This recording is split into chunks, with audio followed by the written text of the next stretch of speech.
I remember the exact sentence because it sounded so rehearsed. Don't ask questions, just smile. Ethan whispered it as he adjusted his tie in the hotel ballroom mirror.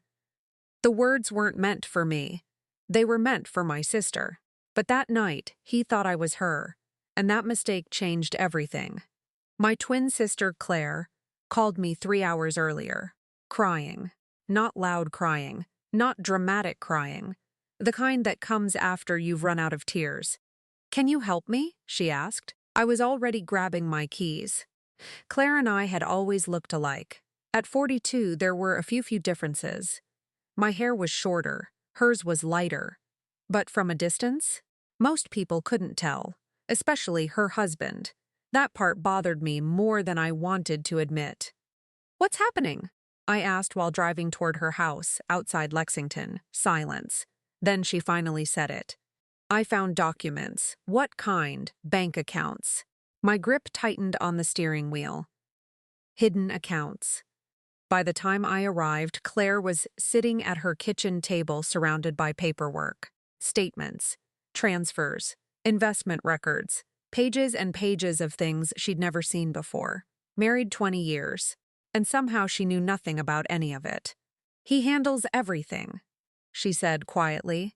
I hated those words, not because they were unusual, because I'd heard them too many times. I started reading. The deeper I looked, the worse it became.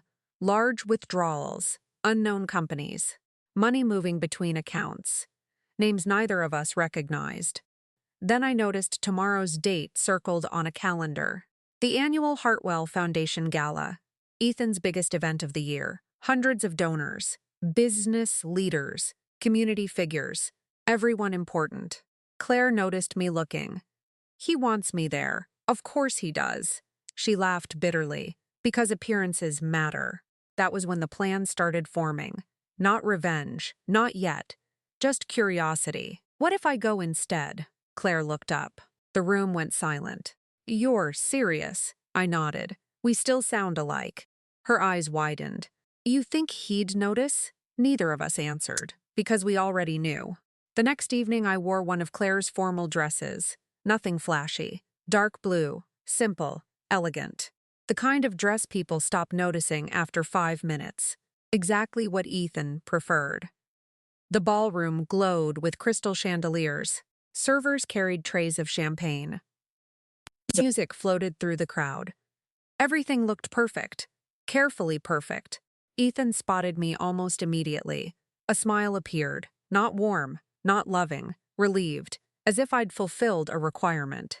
He wrapped an arm around my waist. There you are. I smiled politely. His hand tightened. Remember. I looked at him. Remember what? His jaw flexed. Don't ask questions, just smile. The sentence, instruction. The expectation.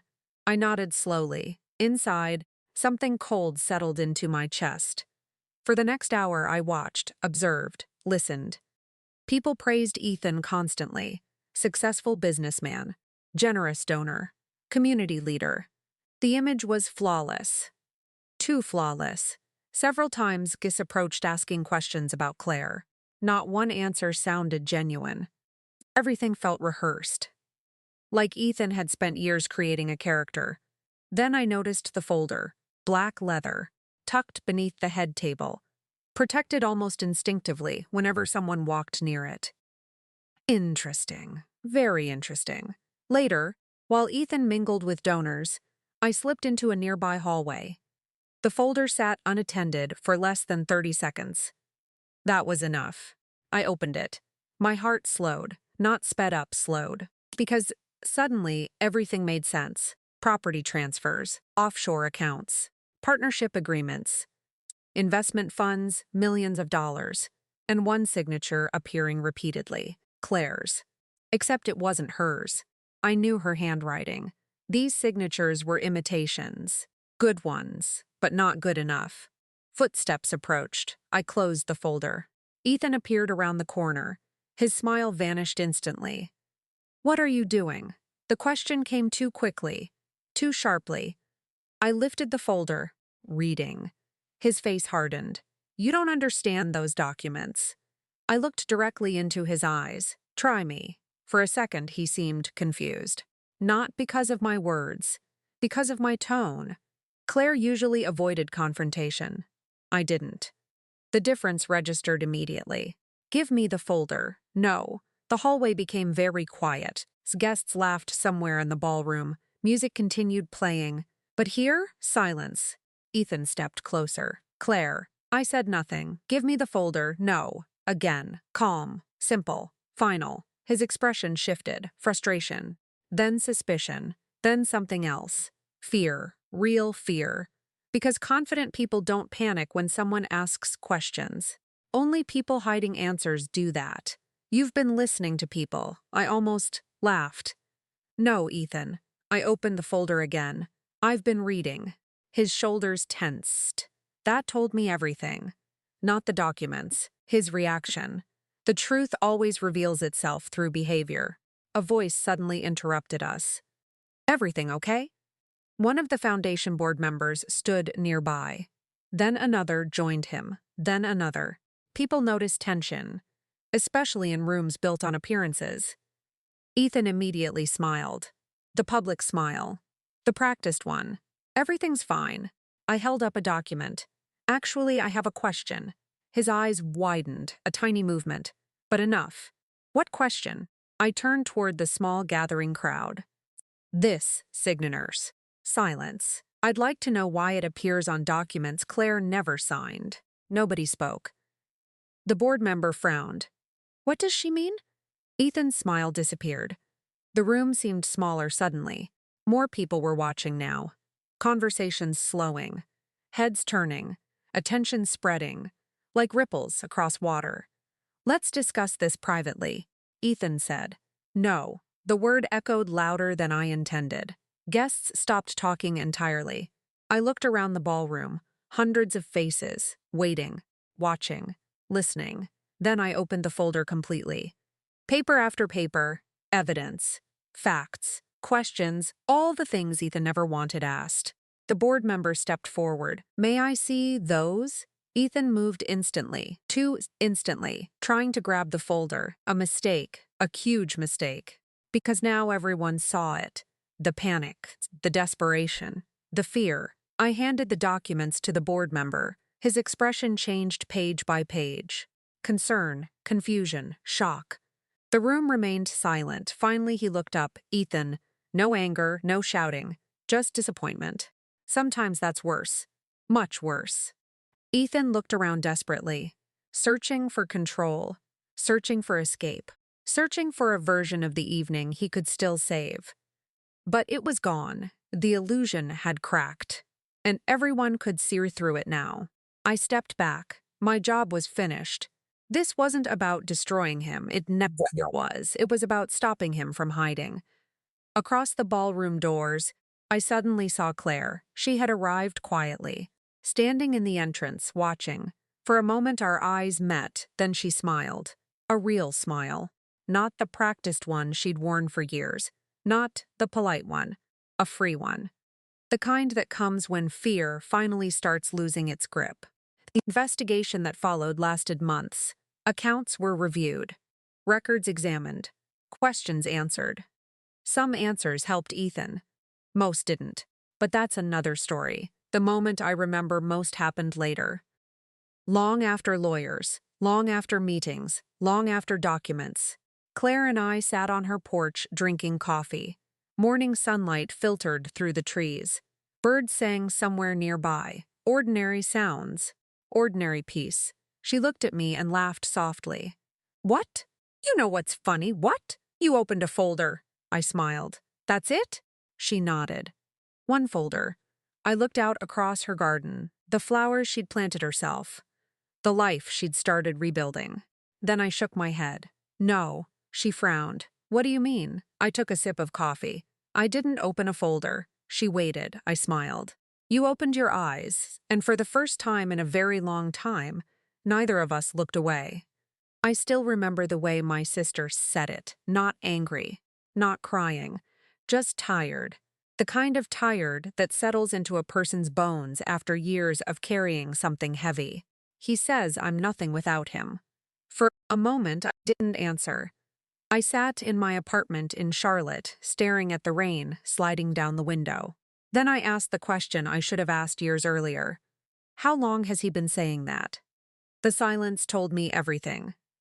My twin sister, Emma, and I had been inseparable growing up. Same face, same voice, same laugh, but very different lives. I became a police dispatcher. Emma became a kindergarten teacher. I spent my days handling emergencies. She spent hers teaching children how to read. Somewhere along the way, she married Ryan Walker, and little by little, she disappeared. Not physically, emotionally. The confident girl who once stood up to high school bullies became someone who apologized for everything. Someone who second-guessed every decision. Someone who asked permission to spend her own money. I didn't see it happen. Not all at once. Nobody ever does. 3 days after that phone call, I drove to Knoxville to see her. The bruise wasn't visible anymore. But the damage was. She looked smaller somehow. Like she'd spent years shrinking herself to fit inside someone else's expectations. We sat on her back porch, drinking coffee. The air smelled like fresh-cut grass. Birds chirped in the trees. Everything looked peaceful. Except my sister. He wasn't always like this, she said quietly. I nodded.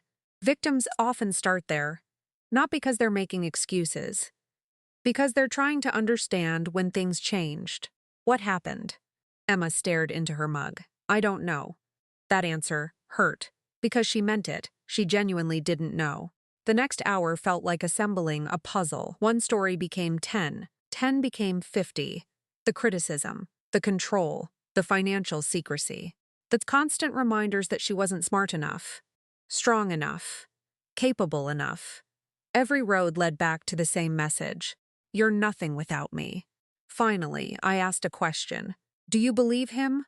She looked up, for the first time all day. Then tears filled her eyes. And that answer hurt most of all. The following week brought another surprise. Ryan's company was hosting a leadership banquet.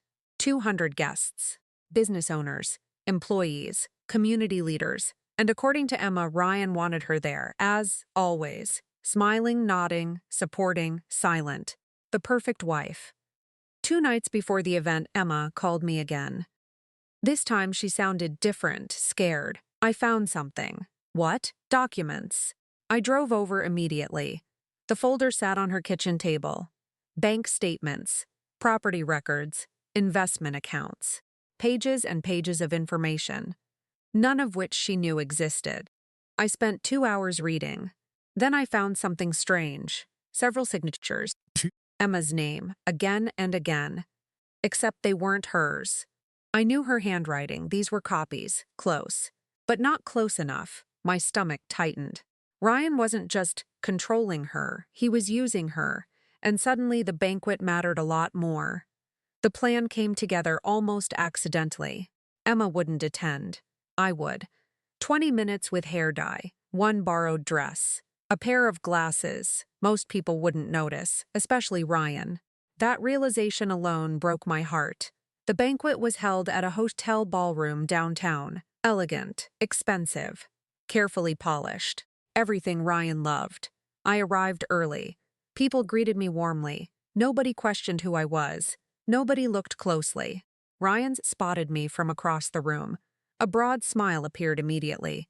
There she is, his wife, his accessory, his proof. He walked over and kissed my cheek, barely looking at me. Then he whispered the words that made my blood run cold. Just smile tonight. I smiled. The difference was he had no idea why.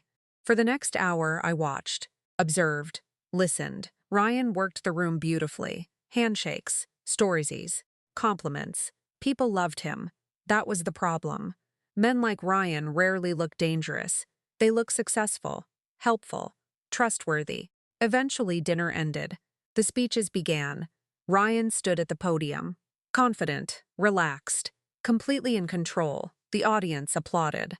He thanked employees, partners, friends. Then he turned toward me, or rather, the woman he thought was Emma. My wife has always supported me. Applause filled the room. Ryan smiled. Without her, none of this would be possible. The irony nearly made me laugh. Then he added something else. Something he probably thought sounded romantic. When Emma met me, she had no direction. The room chuckled politely. She'd be the first to admit she's always needed guidance. More laughter. My hands clenched beneath the table. Ryan kept going. Somebody just needs someone stronger to lead them. I looked around. Nobody understood what they were hearing. Not really. Because they didn't know the years behind those words. The manipulation. The humiliation. The slow destruction of sympathies. Ryan lifted his glass. To my wife. Everyone raised theirs. That was when I stood up. The room immediately grew quiet. Ryan smiled, probably expecting gratitude, affection, more performance. Instead, I spoke. That's interesting. His smile faltered. What is? I looked directly at him. The part where you think Emma needed you. Silence. Complete silence. Ryan blinked. For the first time all evening, uncertainty appeared. I reached into my bag, pulled out the folder. His face changed instantly, not confusion, fear, raw fear. Sit down, he said quietly. No. The word echoed through the ballroom. People shifted in their seats, sitting, listening, trying to understand. I opened the folder. Would anyone here like to know why Ryan has accounts his wife never knew about? Gasps spread across nearby tables. Ryan stepped away from the podium. Stop, I continued. Would anyone like to know why documents contain signatures she never signed? The room erupted into whispers. Ryan's face turned pale. Emma, I shook my head. No. The color drained completely from his face. A few people frowned, confused. Then I smiled. The same smile my sister used to have, before life taught her to hide it. I'm not Emma. The silence afterward felt enormous. Ryan stared. Actually stared. For the first time years he was paying attention. Too late. Very late. I stepped aside. And that's when Emma walked into the ballroom. Heads turned immediately. Ryan looked from her to me, then back again. The realization hit him like a freight train. Wrong twin. Emma walked forward slowly, not shaking, not crying, not afraid. Strong, stronger than she'd been in years. Ryan opened his mouth. Nothing came out. Emma stopped a few feet away. The ballroom waited, so did he. Then she finally spoke. You spent years telling me I was nothing without you. Her voice remained calm, steady, certain. Ryan said nothing. Emma continued. But here's what I learned. A tear slid down her cheek. She didn't wipe it away. I was never nothing. The room remained completely silent. You just needed me to believe I was. Nobody moved. Nobody interrupted. Because truth has weight, and everyone could feel it. Emma looked around the room, then back at Ryan. I'll be fine. For the first time, his confidence cracked completely. Not because of the documents. Not because of the witnesses. Not because of the questions coming his way. Because the one person he'd spent years controlling had finally stopped believing him. And that was the one thing he never planned for. Months later, Emma rented a small house near a lake. Nothing fancy. Just peaceful. One afternoon, we sat on her porch, watching the water shimmer in the sunlight. Life felt quieter, healthier, real. She looked at me and smiled. You know what's funny? What? I used to think you saved me. I laughed. I didn't. She nodded. I know. The breeze moved across the lake. Birds skimmed the water. Somewhere nearby, a dog barked. Ordinary sounds. Ordinary life. The kind she'd almost forgotten existed. Finally, she looked toward the horizon. No one took my place. I raised an eyebrow. What do you mean? Emma smiled. A genuine smile. The kind that reaches the eyes. You just reminded me who I was before I gave it away. And somehow, that felt better than any revenge ever could. I remember the sound first. Not the applause. Not the music.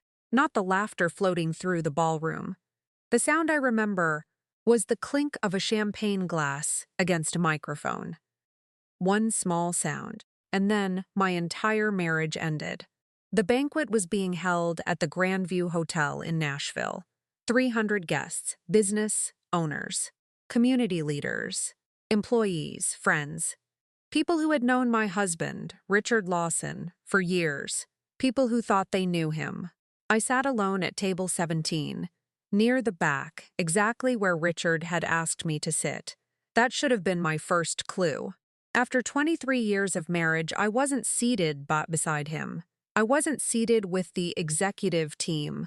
I wasn't even seated near the stage. Just table 17. Out of sight, out of the spotlight, out of the story he was preparing to tell. 3 weeks earlier, I would have accepted it without question. But 3 weeks earlier, I hadn't found the messages. The first one had appeared by accident. A text notification while Richard was showering. A woman's name. Sophia. Nothing unusual at first. Then another message. And another. And another. By midnight, I had learned more about my husband's life than I'd known in years. The trips, the lies, the secret apartment, the promises, the future he was planning. A future that apparently didn't include me. The strangest part wasn't the betrayal. It was how ordinary it felt. Like he'd been living 2 lives for so long that neither seemed unusual anymore. I never confronted him. Not immediately. Instead, I watched. I listened. I collected information. 23 years of marriage teaches you things. One of them is patience. The banquet arrived on a Saturday evening, Richard's retirement celebration. 40 years with the company, awards, speeches, recognition. A perfect ending. Or so he thought. By 7:30 p.m., the ballroom glowed with warm lights. People smiled. Servers moved between tables. Music played softly overhead. Richard stood near the stage, accepting congratulations. He looked happy, comfortable, confident. The confidence bothered me most. Not because he was cheating, because he believed there would never be consequences. Eventually dinner ended. The lights dimmed. The speeches began. Executive after another praised Richard. Leadership, integrity, commitment, character. Every compliment landed like a stone in my stomach. I wondered if anyone else heard the irony. Then Richard stepped onto the stage. The room erupted with applause. He smiled, waved, thanked everyone. The perfect performance. The practiced version of himself. The one he'd spent decades building. I watched quietly. Waiting, something told me my moment was coming. Then it happened. Richard cleared his throat. There is one more person I'd like everyone to meet tonight. A strange feeling settled in my chest. Not fear, not surprise. Recognition. The kind that comes when a puzzle piece finally clicks into place. Richard smiled toward the ballroom entrance, and a woman stood, mid-40s, elegant, confident. Dark green dress, dark hair, beautiful. The room turned to look at her. My husband beamed. I'd like you all to meet Sophia. The silence lasted less than a sexis. Most people didn't understand. Not yet, Richard continued.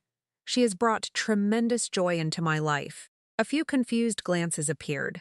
Then more, then many more. My heart should have broken. Instead, something unexpected happened. I felt calm, completely calm. Because after weeks of lies, there was finally only truth, raw truth, public truth. Richard reached toward Sophia. She joined him on stage, smiling nervously. The poor woman looked like she had no idea what kind of room she'd just entered. Then Richard said the words that changed everything. I'm excited to begin the next chapter of my life. The audience shifted uncomfortably. People were starting to understand. Finally, a woman near the front whispered something to her husband. Another guest looked toward me. Then another, then dozens. The room knew. Richard's wife was sitting 10 tables away, watching. Humiliation spread through the ballroom like smoke, but not for me, for him, because people were beginning to see exactly who he was. Richard lifted a champagne glass. To new beginnings. That was when I stood up. The chair scraped softly against the floor. Nothing dramatic, nothing loud, but somehow everyone noticed. The ballroom became quiet, very quiet. Richard froze. Sophia looked confused. I walked toward the stage, slowly, calmly. 23 years deserved at least that much dignity. Every eye followed me. I reached the front of the room and stopped. Richard's smile disappeared. The confidence vanished with it. For the first time all evening, he looked nervous. Margaret? My name sounded strange coming from him, like he hadn't used it sincerely in years. I looked at Sophia first, not Richard, Sophia, because she deserved the truth too. You must be Sophia. Her face paled slightly. Yes, I nodded. You look exactly like the photographs.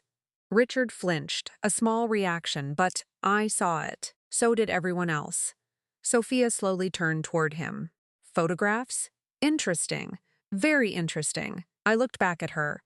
Did Richard tell you we were divorced? Silence. Complete silence. Sophia's expression changed immediately. Then I had my answer. Richard had lied. Of course he had. Sophia stared at him. You said the divorce was finalized. Nobody moved. Nobody spoke. Richard opened his mouth, closed it, opened it again. Nothing came out. The room watched, waiting. I reached into my purse, not dramatically, just calmly. Then I removed a small stack of papers, copies, documents, evidence, weeks of preparation.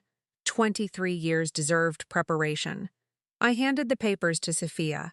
Her hands trembled as she read. Marriage certificate, property records, joint accounts, legal filings, dates, facts, truth.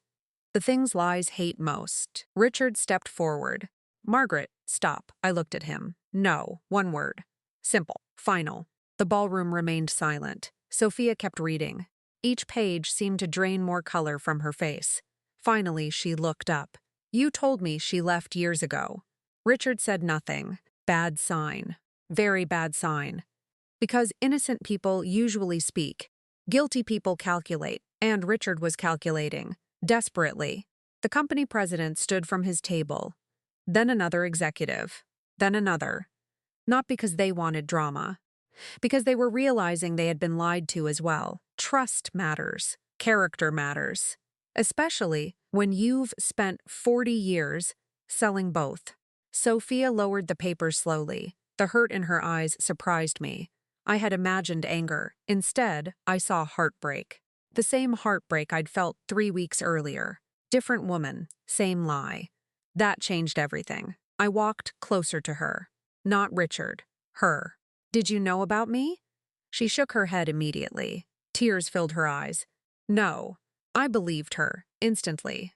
The room believed her too. Because victims recognize victims. Even when they meet for the first time. Richard looked trapped now, not by accusations, by facts. There is a difference. Facts don't argue, they simply exist.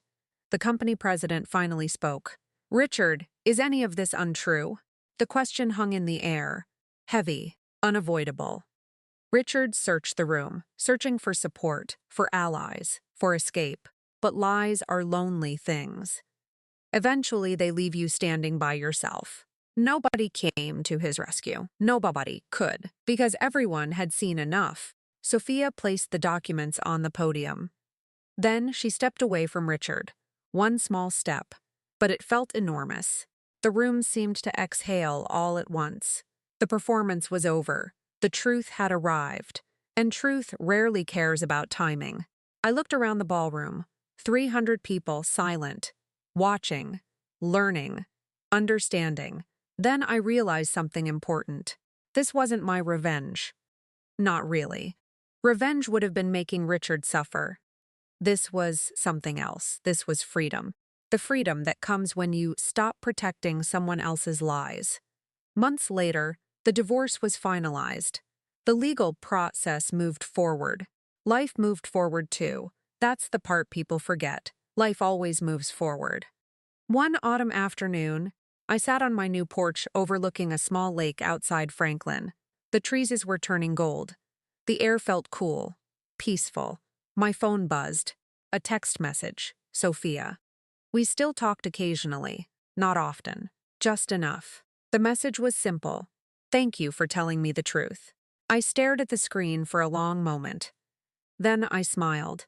Not because Richard lost everything. Because neither of us lost ourselves. And sometimes that's the victory that matters most. The banquet had been planned as a celebration of one man's legacy.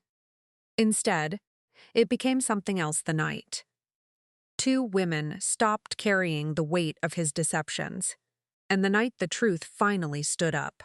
I remember the exact words because they were so absurd that my brain held onto them like a splinter.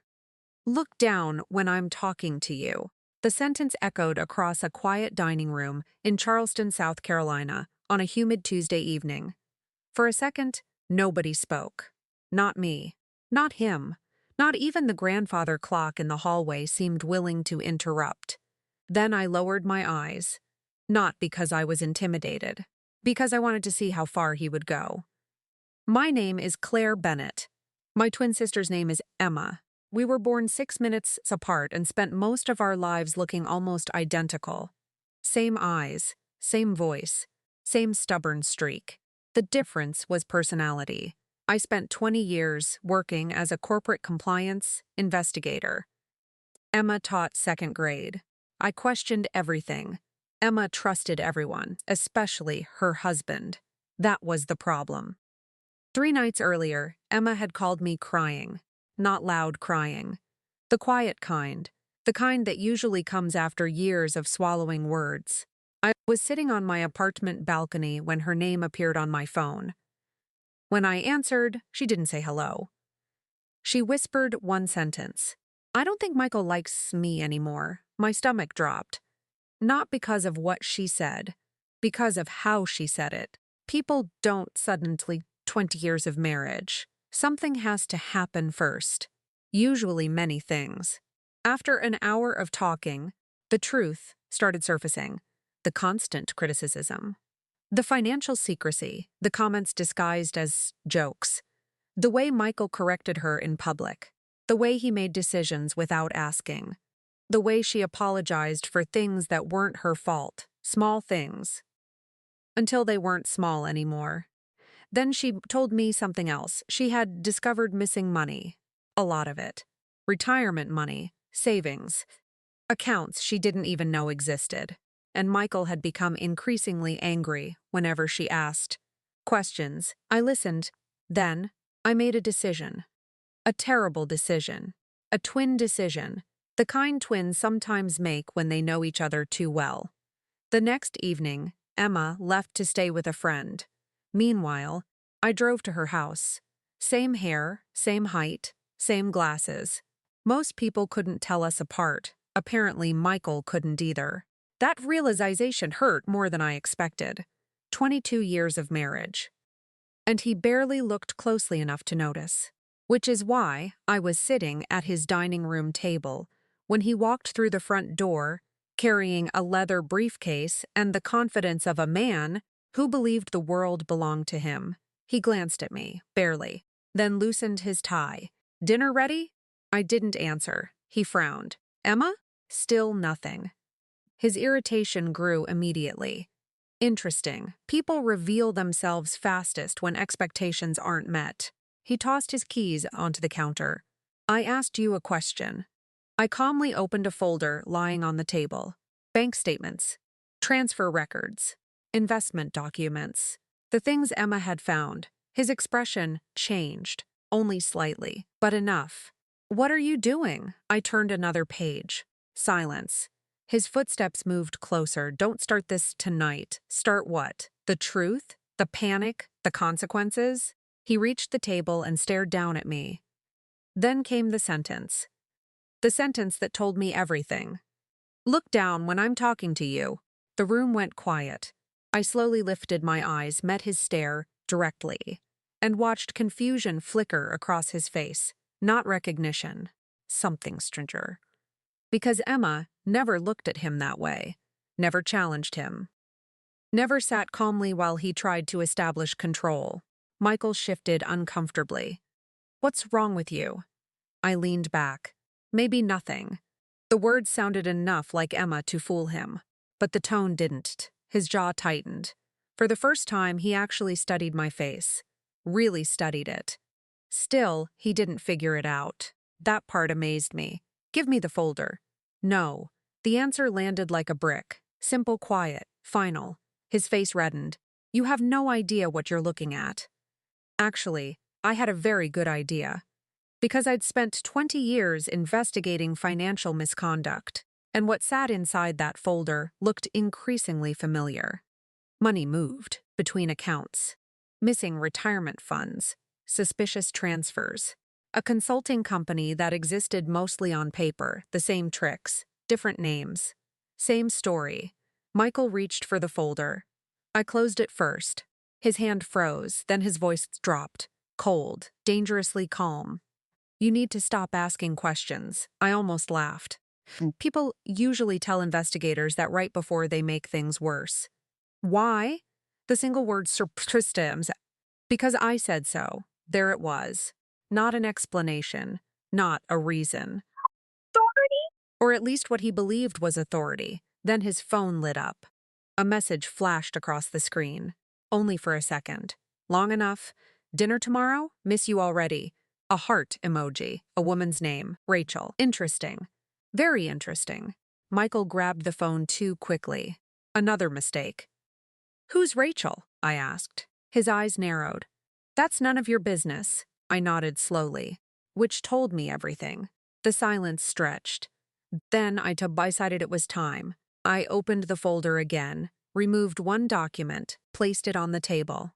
Michael glanced down. The color immediately drained from his face. The document showed transfers totaling nearly $180,000. Money moved without Emma's knowledge, without authorization, without explanation. For several seconds, neither of us spoke. Then he whispered something unexpected. How much did you find? Not what are you talking about? Not that's fake. Not you're mistaken. How much did you find? A confession disguised as a question. My favorite kind. I smiled very slightly. Enough. His shoulders slumped. Just a little. The confidence started cracking. People think arrogance collapses dramatically. Usually it doesn't. Usually it leaks out slowly, like air leaving a tire. Michael stared at the paperwork, then at me, then back again. And finally he noticed, really noticed, the posture, the expression, the eyes. Something clicked. His face changed completely. Wait, I said nothing. Claire? I nodded once. The room went silent. Absolute silence. He took 2 steps backward. You're not Emma. No, his mouth opened. Closed, opened again. Nothing came out.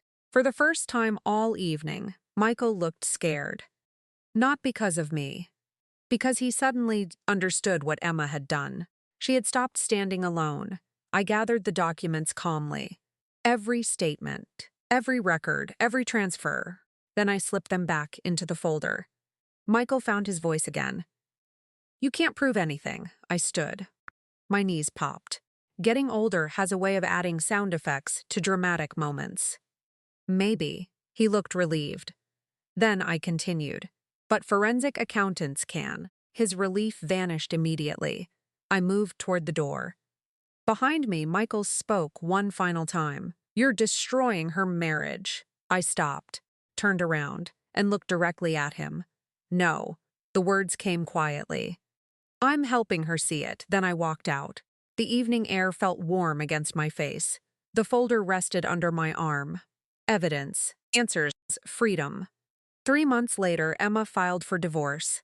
6 months later, the missing money was recovered through legal action. A year later, she bought a small house with a yellow front door and a garden full of flowers she definitely didn't need. I visited one afternoon in spring. We sat on her porch drinking iced tea, watching birds hop across the yard. Ordinary life. The kind that feels extraordinary after chaos. Eventually, Emma smiled. Do you know what I remember most? What? She laughed softly. The look on his face when he realized he had the wrong twin. I smiled. But that wasn't what I remembered. What I remembered was something else, the moment she stopped looking down. Because sometimes the biggest victory isn't exposing the person who hurt you. Sometimes it's realizing they were never above you in the first place. Here's a professional outro in the same emotional storytelling style. If this story stayed with you, thank you for listening. And if you've ever had someone make you question your worth, remember this.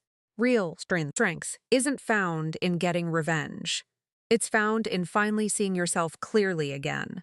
Sometimes the most powerful moment isn't when the other person falls. It's when you stop carrying the weight they placed on your shoulders. If you enjoyed this story, don't forget to like, subscribe, and turn on notifications so you never miss another powerful story of courage, justice, and second chances. Until next time, take care of yourself, and remember, your story is never over.